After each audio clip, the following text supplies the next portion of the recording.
The stark reminder that things shift rapidly, but they also stay the same. Galveston. Where does that name come from? Welcome to Galveston Unscripted. Walking west on Avenue M, one of my absolute favorite streets. It is gorgeous. Look at the lampposts. Gaslit flames, just like it would have been when this house was built in 1886. Does anybody know what this thing is right here? When I'm talking to people about Galveston, I have been asked so many times, where are all the driveways? Why does nobody have a driveway?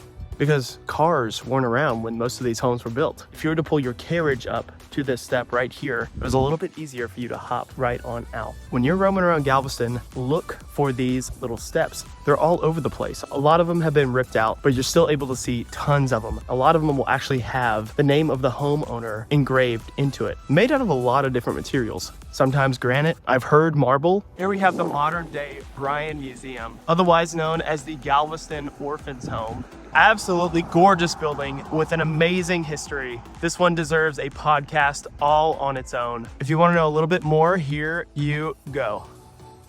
The original wooden structure in the 1870s was built for orphans, either from Galveston or from the American Northeast. You ever wonder, why are there so many orphanages in Galveston? Have you ever heard of orphan trains? Where they would put orphans on a train in an effort to get them out of the overpopulated northeastern cities.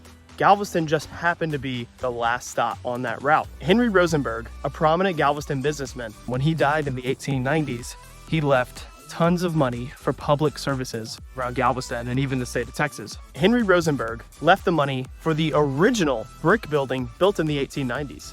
The 1900 storm destroyed the original brick structure. The fundraising effort to rebuild this building here is a story within itself. Over $50,000 was raised to rebuild this, the Galveston Orphans Home, now the Bryan Museum.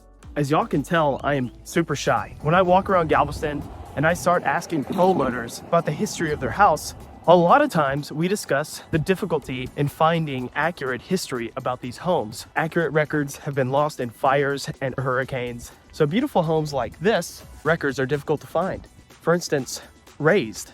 R-A-Z-E-D means completely taken out or knocked down, or R-A-I-S-E-D, raised, elevated. Those terms and phrases were sometimes misused in records. That's why people today, in 2023, can still have breakthroughs in finding the history of these homes. Who lived there, what they did, how they affected or impacted the growth of Texas and America. Could you imagine if you were a settler here in the early 1800s, riding back home, trying to describe the weather here in January? Sometimes it's 75 degrees, other times it's 20. Here we are, Avenue P and 21st Street right here. I am walking up to the Galvez Hotel, built in 1911. As the construction project of the seawall was being completed, this hotel began construction. One of the first major investment projects after the 1900 storm. As most businesses were leaving for Houston in the early 1900s into the 1910s, this was part of the rebirth of Galveston Island as a tourist destination. The Hotel Galvez. It has a history of its own.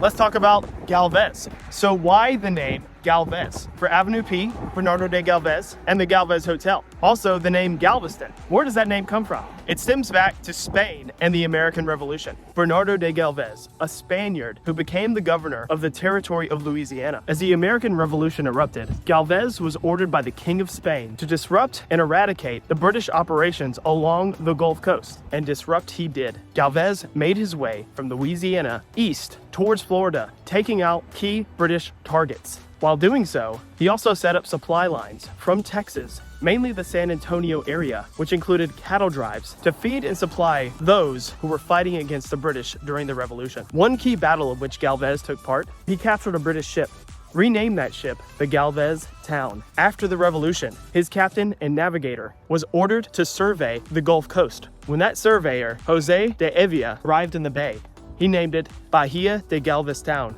Sooner than later, the island just to the south of that bay took on the name Galveston. But Bernardo de Galvez is not known to have ever stepped foot on his namesake island. The name Jose de Evia, you may recognize one of the newer neighborhoods on the island, Evia, next to the airport. If you ever wondered where that name came from, most of the people watching remember Galveston in the 90s and early 2000s, and we remember all of these oak trees, not just in Lost Bayou, San Jacinto, or along Broadway, but everywhere on the east end of the island, canopy cover over the roads. The stark reminder that things shift rapidly, but they also stay the same.